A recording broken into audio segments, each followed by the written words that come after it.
Hello friends, स्वागत है आपका फिर से हमारे चैनल ब्रिलियंस 53 में। तो हमने इस अति लघु उत्तरीय प्रश्नों के सीरीज में मैंने आपको इसके प्रीवियस लेक्चर नंबर 6 में क्लास 6 में तो जाइए इसके डिस्क्रिप्शन में लिंक है, पहले उस क्लास को देख लीजिए। अति लघु उत्तरीय प्रश्न का वो पहला वीडियो था। और देखिए इसके पहले हमने 5 वीडियोज़ आपको सामाजिक अध्ययन में बहुविकल्पी प्रश्नों को कराया है, मोस्ट इंपॉर्टेंट प्रश्नों को। तो जाइए इस वीडियो के डिस्क्रिप्शन बॉक्स में सारा चीज़ का प्लेलिस्ट है, वहाँ से देखिए और हमारे टेलीग्राम चैनल से जुड़ जाइए। वीडियो को लाइक शेयर सब्सक्राइब अपने फ्रेंड के साथ, क्लासमेट्स के साथ, प्रशिक्षुओं के साथ शेयर कर दीजिए और उन्हें भी हेल्प करिए। तो चलिए आज के इस वीडियो को बिना किसी देरी के स्टार्ट करते हैं। तो पढ़िए ये लघु उत्तरीय प्रश्नों को और एक्सप्लेनेशन करते चलिए। प्रश्न नंबर 36 देखिए क्या है, अफ्रीका महाद्वीप की सर्वोच्च चोटी कौन सी है? तो आपको पता है 7 महाद्वीप और 5 महासागर हैं, ठीक है।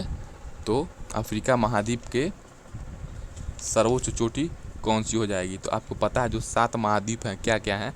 एशिया महाद्वीप, अफ्रीका महाद्वीप, उत्तरी अमेरिका महाद्वीप, दक्षिणी अमेरिका महाद्वीप, अंटार्कटिका महाद्वीप, यूरोप महाद्वीप और ऑस्ट्रेलिया महाद्वीप।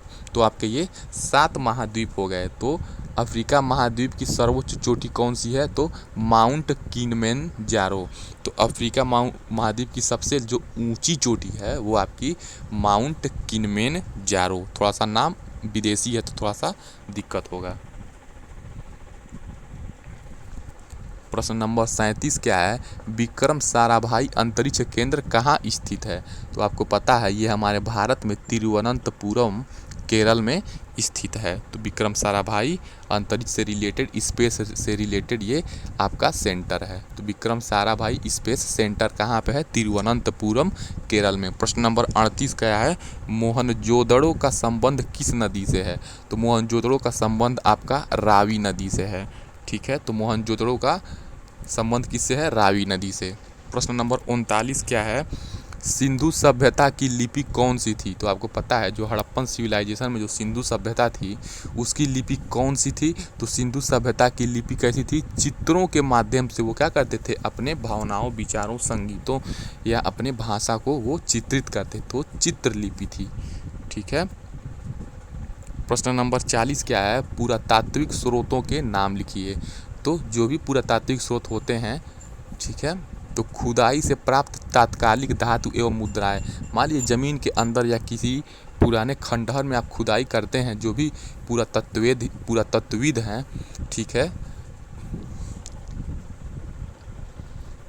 जो भी आर्कोलॉजिकल सर्वे करते हैं, ठीक है, वो क्या करते हैं, अगर मान लीजिए वो तुरंत उस टाइम के, मान लीजिए मुगल काल के, किसी भी काल के हो गए, ठीक है, मान लीजिए महाराणा प्रताप के समय में या हमारे वैदिक काल में, कोई भी काल हो गया, उस समय उसको क्या कहेंगे? तात्कालिक धातु।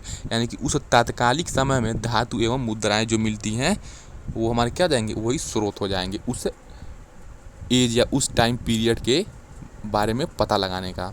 तो इमारतों और भवनों के अवशेष, ठीक है, इमारतों और जो भी भवन वहाँ से खुदाई करने से प्राप्त होगा आपको अवशेष, वो वहाँ के साक्ष्य हो जाएंगे, वहाँ के गवाही देंगे। प्रश्न नंबर 41 क्या है, फाहियान किस वंश के शासनकाल में भारत आया? तो देखिए जो भी इस वीडियो को पहली बार देख रहे हैं, अब वीडियो को लाइक शेयर सब्सक्राइब कर दीजिए और शेयर कर दीजिए और सब्सक्राइब करना ना भूलिए। और इस वीडियो के डिस्क्रिप्शन बॉक्स में टेलीग्राम में वहाँ से जुड़ के आप लोग PDF प्राप्त कर सकते हैं। तो फाहियान किस वंश के शासनकाल में भारत आए? तो फाहियान आपका चंद्रगुप्त द्वितीय के शासनकाल में भारत आए थे। प्रश्न नंबर 42 क्या है, तो अंतर्राष्ट्रीय तिथि रेखा, इंटरनेशनल डेट लाइन कहाँ से गुजरती है? तो आपको पता है एक होता है लोकल टाइम होता है, ठीक है, ये आपका जियोग्राफी का सिलेबस है। तो एक आपका लोकल टाइम होता है और एक आपका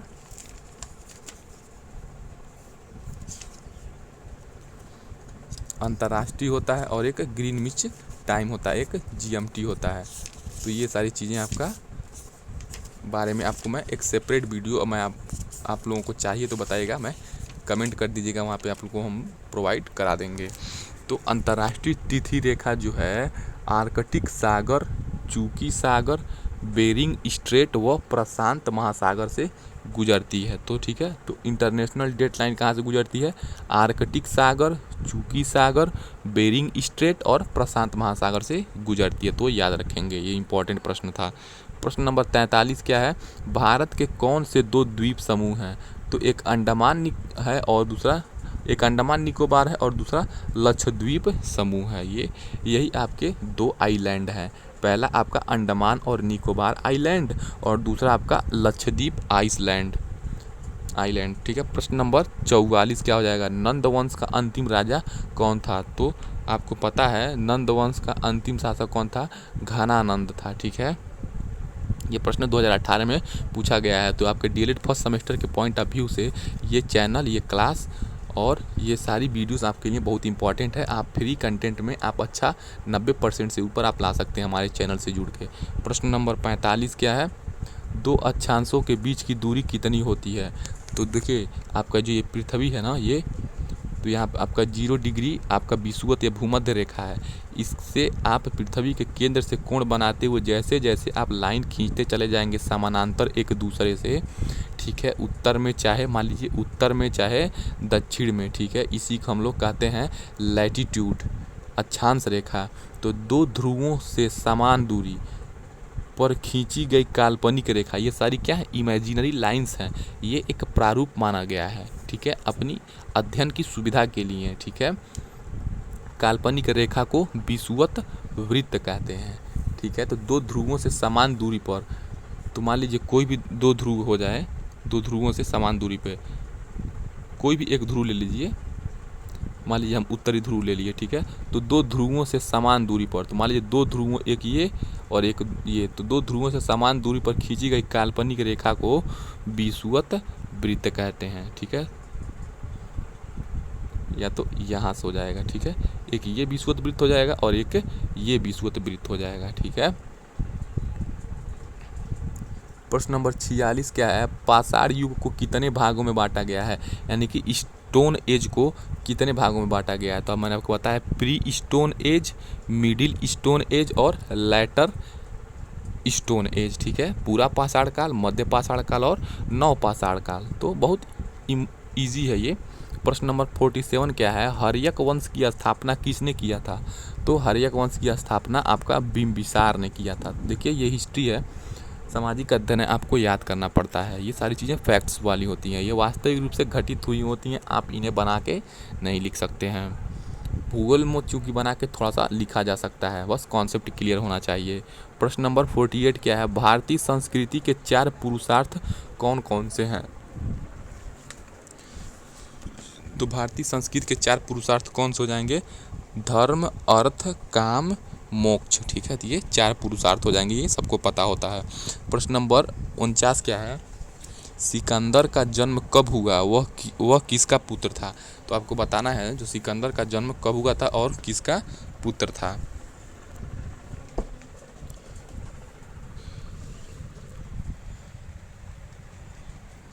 तो बताइए, सिकंदर का जन्म 356 ईसा पूर्व में हुआ था। तो सिकंदर का जन्म कब हुआ था? 356 ईसा पूर्व में हुआ था। उसके पिता का नाम फिलिप था, ठीक है। फिलिप का स्पेलिंग क्या हो जाएगा? PHILLIP, ठीक है। तो ये फिलिप हो जाएगा। तो सिकंदर का जन्म कब हुआ था? 356 ईसा पूर्व में, याद रखेंगे। और उसके फादर का नाम फिलिप था, ठीक है। प्रागैतिहासिक काल क्या है? ठीक है। प्रश्न नंबर 50 क्या है, प्रागैतिहासिक काल क्या है? तो प्राग मतलब होता है प्राचीन, इतिहास मतलब इतिहास, यानी कि प्राचीन घटनाओं का इतिहास ही क्या हो जाएगा? प्रागैतिहासिक काल हो जाएगा, ठीक है। तो प्रागैतिहासिक काल क्या है? जिस काल में घटनाओं का कोई लिखित विवरण प्राप्त नहीं हुआ था, ठीक है, उसे हम लोग क्या कहते हैं? प्रागैतिहासिक काल, यानी कि प्राचीन काल हो जाएगा। मतलब प्रागैतिहासिक काल ये है कि उस समय हमको कोई प्रूफ नहीं मिला था कि ये इस एज में ये चीज़ें, ये मुद्रा, ये संस्कृति, ये स्क्रिप्ट, ये लिपि, ये मकान, ये भवन, ठीक है, ये अवशेष, ठीक है, ये जीवाश्म, ये सब क्या लिखित रूप में प्राप्त नहीं हुआ था कोई भी घटना के बारे में।